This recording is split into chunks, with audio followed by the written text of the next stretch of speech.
इस कॉम्प्लेक्स में हम देखेंगे इसका ऑक्सीडेशन स्टेट क्या होता है, इसका हाइब्रिडाइजेशन क्या होता है, इसका शेप और ज्योमेट्री क्या होती है, नंबर ऑफ अनपेयर्ड इलेक्ट्रॉन कितने होते हैं, मैग्नेटिक मोमेंट कितना होता है और कैसे निकाला जाता है, और किस टाइप का कॉम्प्लेक्स होता है, किस टाइप का मैग्नेटिज्म शो करता है, इसको हम डिटेल में देखेंगे आज।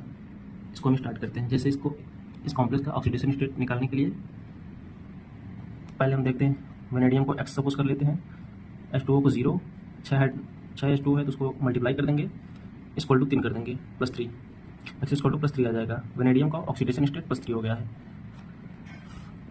वेनेडियम का जनरल इलेक्ट्रॉनिक कॉन्फ़िगरेशन जो होता है 4s2 3d3 होता है, लेकिन इसका ऑक्सीडेशन स्टेट +3 है, इसलिए इसमें 3 इलेक्ट्रॉन निकल चुके हैं। 3 इलेक्ट्रॉन निकल चुके हैं तो कितना इसका ऑक्सीडेशन कॉन्फ़िगरेशन बनेगा। फिर 3 इलेक्ट्रॉन जब निकलेंगे तो 2 s से निकलेगा, एक 3 से निकलेगा, तो इसका निकलेगा तो कितना हो जाएगा 3d2। वेनेडियम +3 में इलेक्ट्रॉनिक कॉन्फ़िगरेशन जो होता है 3d2 सिस्टम में बनता है। अब इसका हम ऑर्बिटल डायग्राम देख लेते हैं। 3d 4s 4p 4d, जिसमें 3d में 2 इलेक्ट्रॉन है, वेनेडियम का D2 में 2 इलेक्ट्रॉन है, इसको 2 फिल कर देंगे हम। अब यहाँ 6s2 था तो उसको हम इसके साथ कैसे इसके साथ ओवरलैप किया है, क्या बना है कॉम्प्लेक्स, ऐसे बनता है। 2 ऑर्बिटल इसका यूज करेगा D का, 1 ऑर्बिटल S का, P का तीनों ऑर्बिटल यूज करेगा। 1 2 3 4 5 6 H2O हो गया, जिसमें D का 2 ऑर्बिटल यूज किया है, S का 1, P का 3, जिसका हाइब्रिडाइजेशन जो बनेगा D2sp3 बनेगा। अब हम देखेंगे इस पे कॉम्प्लेक्स में इसका शेप और ज्योमेट्री क्या है।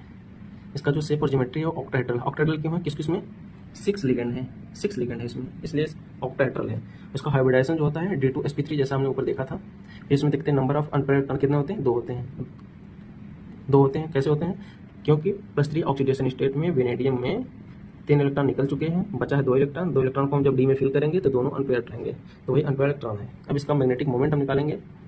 मैग्नेटिक मोमेंट निकालने के लिए हमारे पास एक फार्मूला होता है, mu spin only equal to √n+2 Bohr magneton, जिसमें n होता है number of unpaired electron. Number of unpaired electron जो है इस कॉम्प्लेक्स में होता है 2 की वैल्यू हम यहाँ रखेंगे।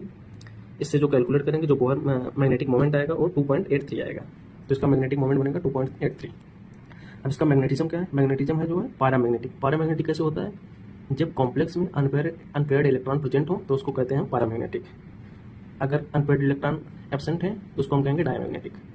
अब देखते हैं टाइप ऑफ कॉम्प्लेक्स किस टाइप का कॉम्प्लेक्स है ये। तो इसका इस टाइप ऑफ कॉम्प्लेक्स को देखने के लिए, डिसाइड करने के लिए इसके हाइब्रिडाइजेशन में हम जाते हैं। हाइब्रिडाइजेशन में चलते हैं तो हाइब्रिडाइजेशन में देखते हैं D2sp3 है, मतलब D में 2 ऑर्बिटल यूज किया है H2O ने। इसका मतलब ये है लिगेंड जो है वो कॉम्प्लेक्स के ऑर्बिटल का अंदर वाला ऑर्बिटल यूज किया है। 3D जो है इनर ऑर्बिटल है, तो इनर ऑर्बिटल को यूज किया है, इसलिए इस कॉम्प्लेक्स को कहते हैं इनर ऑर्बिटल कॉम्प्लेक्स। तो ये हो गया मेरा पूरा डिटेल, इस कॉम्प्लेक्स का पूरा डिटेल हो गया है। एक बार आप लोग फिर से देख लीजिए। Thank you.